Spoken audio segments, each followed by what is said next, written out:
Chapter 11. 7 weeks after McCandless was discovered, Krakauer is interviewing Walt and Billie McCandless. They have a house in the Chesapeake Bay in Maryland. Their house is very nice with a sailboat and a '69 Corvette.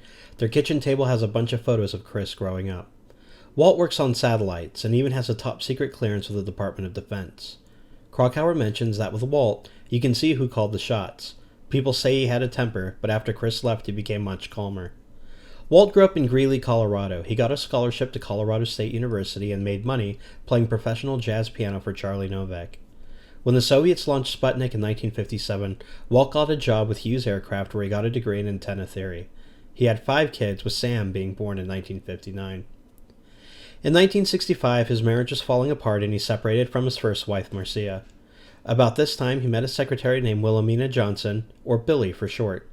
She gave birth to their firstborn on February 12, 1968. Walt bought Billie a guitar to sing to their son Chris, the same guitar that was found in the Datsun in 1990. When Chris was 2, he woke up, went down the street, and snuck into a neighbor's house to get candy from a drawer.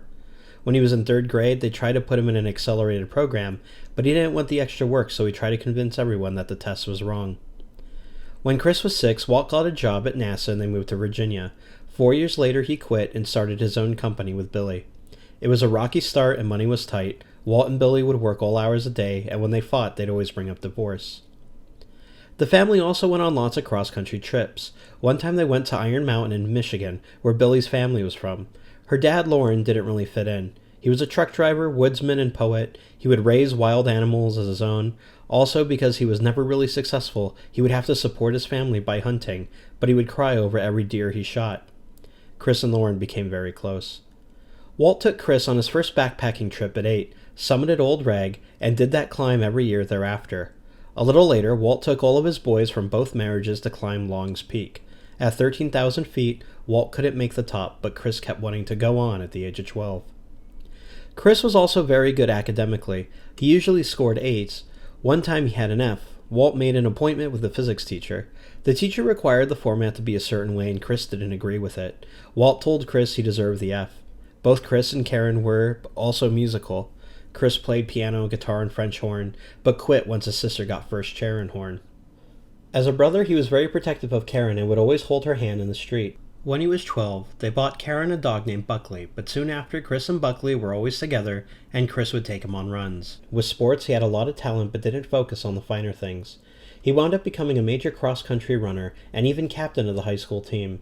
He'd make up grueling training sessions for the cross-country members. He would make them run to unknown areas, then find a familiar road and race back to school. He took running seriously and took it out on himself when he lost. In his senior year, he got really into ending apartheid in South Africa, even trying to talk his friend into smuggling weapons to help fight against it. He would go around town and talk to prostitutes and homeless people and buy them food. He was very angry that people in America were allowed to starve. One time, he even brought a homeless man home and set him up in the family trailer, and his parents never knew. One Friday, he picked up his friend Hathaway to go into town together. What Hathaway didn't know was that Chris wanted to go talk to prostitutes and homeless again. He then pooled their money together and drove around giving out hamburgers. In his senior year, he told his parents he didn't want to go to college, but his parents convinced him that if he really wanted to make a difference in the world, he would need a degree for leverage. It worked and he went to Emory. One of his friends says that it wasn't that his parents were tyrants, it's just that Chris didn't like being told what to do, and that he was against the whole idea of parents.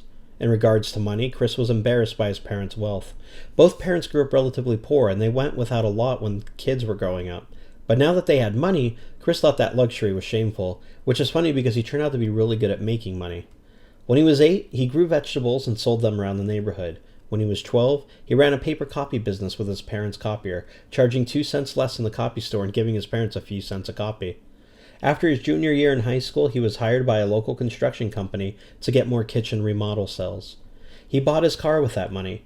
He was so good at it, actually, that they offered to pay for his college if he stayed local and worked for them instead of going to Atlanta. When he graduated in 1986, Chris decided to take his Datsun and drive across the country alone. It was the first of many journeys across the continent, and the trip where he would discover something that would turn him away from his parents and fill his relationship with anger, misunderstandings, and sorrow.